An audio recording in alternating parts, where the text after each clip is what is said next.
sou Berenice, apenas uma supervisora na rede pública, não sou socióloga, mas eu sei enquanto professora que mesmo não sendo especialista no assunto, a gente sempre pode contribuir de alguma maneira.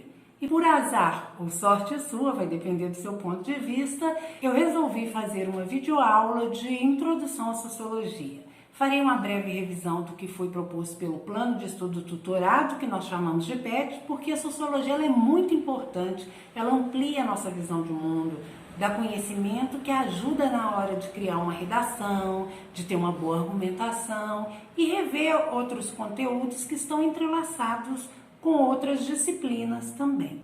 O objetivo da aula de hoje é diferenciar a abordagem sociológica do senso comum. Nós vamos dividir em dois momentos. O primeiro momento, vamos falar do surgimento da sociologia e tentar contextualizar. E no segundo, a gente revê alguns conceitos importantes. Eu sugiro que primeiro você ouça as explicações e depois faça o registro. Eu te convido a caminhar comigo e colocar o seu pensamento em movimento. Não é novidade para ninguém que, apesar de muitas vezes termos dificuldades para relacionar com o outro e vivermos alguns conflitos e até confrontos nos grupos onde nós estamos inseridos, o homem é um ser social. O homem primitivo já vivia em grupo e é por isso que ele sobrevivia às dificuldades. Os grupos sempre são mais fortes que o indivíduo isolado. Você já deve ter escutado a história de alguma criança que foi encontrada isolada e abandonada e não convivia com outras pessoas e por isso não agia como ser humano, não tinha expressões e não falava. E nós não podemos nos esquecer que a linguagem é um elemento que nos diferencia dos outros animais. O que a sociologia estuda? A sociologia é uma ciência que vai estudar as relações existentes entre os seres humanos, ou seja, tudo o que fazemos, e ela tenta compreender o motivo das nossas ações, dos modos de vida que nós apresentamos ao longo do tempo. Em qual momento da história que surgiu a sociologia? Ela surgiu na primeira metade do século XIX, a partir das ideias de um francês chamado Comte, que percebeu que a sociedade europeia passava por muitas transformações e vivia sob o impacto das revoluções. Você já estudou, já ouviu falar sobre Revolução Científica, Revolução Industrial e Francesa. Ninguém precisa de decorar as datas, mas nós vamos relembrar de uma forma bem rápida e simples o que aconteceu durante essas revoluções. A Revolução Científica ela teve origem no Renascimento. Foi um período em que o homem rompia com os dogmas ditados pela Igreja e surge aí um ser humano dotado de razão, de liberdade, de pensamento. O homem aqui ele não contenta mais com as explicações religiosas de um Deus. A Revolução Francesa aconteceu em 1789 e incorporou ideias de um movimento intelectual chamado Iluminismo. E ela foi responsável pelo fim dos privilégios da aristocracia, da nobreza, que tinha os privilégios enquanto o homem comum era explorado. A Revolução Industrial foi um período de transição dos métodos de produção artesanal para a produção de máquinas.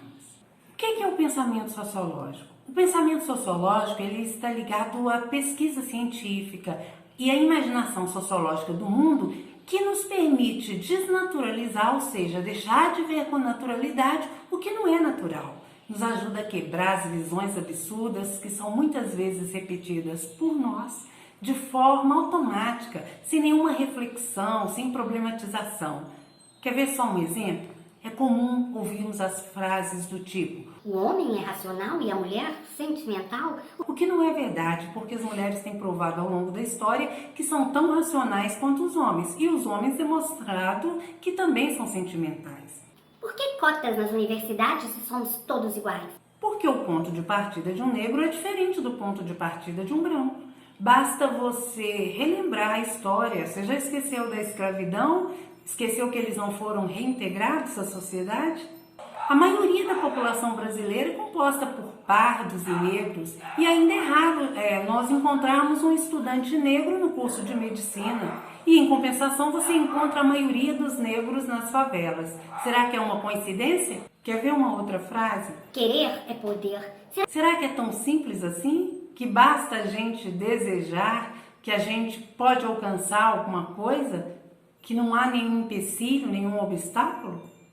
São pensamentos e falas que nós deveríamos refletir antes de repetirmos. A sociologia faz esse tipo de pesquisa e levanta dados que ajudam a desenvolver políticas afirmativas para tentar diminuir essas desigualdades.